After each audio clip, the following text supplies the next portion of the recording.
Imagine lacing up your sneakers one sunny morning, walking down to a lake, taking a deep breath, and sprinting out onto the water like it's a solid track. No magical powers, no hidden platforms, just pure speed, physics, and maybe a little reckless optimism. But how fast would you really need to move to pull off this miraculous feat? Let's start with something small, really small. Insects like the water strider already pull off this trick every day. These tiny creatures glide across ponds with ease, supported by surface tension, that invisible net of molecular forces holding the water's surface together. They're light enough that they barely disturb the surface, their legs spreading out their weight perfectly. But here's the catch. You are not a water strider. You are, unfortunately, thousands of times heavier, and surface tension simply isn't enough to save you. So if you want to walk, or rather run, in water, you'll have to rely on raw speed and the power of physics. Let's bring in our inspiration from the animal world, the basilisk lizard, better known as the Jesus lizard. This little reptile can run across rivers, slapping the surface with its feet so quickly and forcefully that it stays above the water for several meters. It's not surface tension that holds it up, it's inertia. Every step slams down hard enough that the water doesn't have time to get out of the way, and the lizard's foot pushes off before it sinks.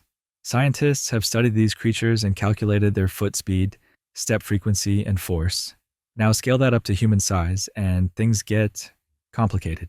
According to researchers, for a human to stay above water the way a basilisk lizard does, you'd need to generate enough downward force with each step to counteract your body weight before the water gives way beneath you. That means slapping the water with so much speed and strength that your foot hits it like a piston, creating lift with every impact.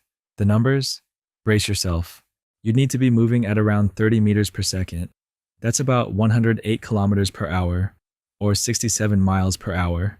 In other words, Olympic sprinters would look like they were standing still compared to you.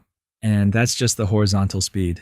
Your feet would have to hit the water more than 4 times per second, each step delivering a force roughly 15 times your body weight. It's like doing rapid-fire jumping jacks while sprinting faster than a cheetah, all on a liquid surface. And the challenge doesn't stop there. Water is not a solid. The instant your foot strikes the surface, it starts to sink, and water rushes to fill the gap. If you can't get your foot back up and down fast enough, the water will swallow your step, and down you go. That means the mechanics of your stride would be completely different from running on land. Your legs would have to piston vertically as much as they move forward, pounding the surface like high-speed jackhammers. Oh, and don't forget, any slip in rhythm or force, and you're taking an unplanned swim. Now let's be honest, unless you're secretly a superhero or have a jetpack strapped to each shoe, this kind of speed isn't happening. The fastest human ever recorded, Usain Bolt, topped out at about 44 kilometers per hour, less than half of what you'd need. And that's on solid ground with perfect conditions. On water, we'd sink faster than we could say, watch this.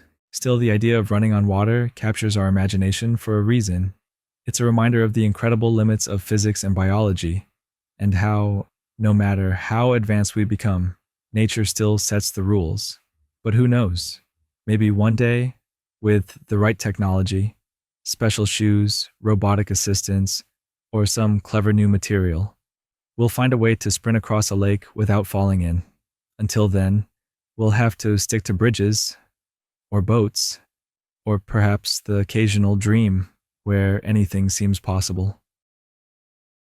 If you have absurd questions, write them in comments. If they're interesting, we can make a video about them.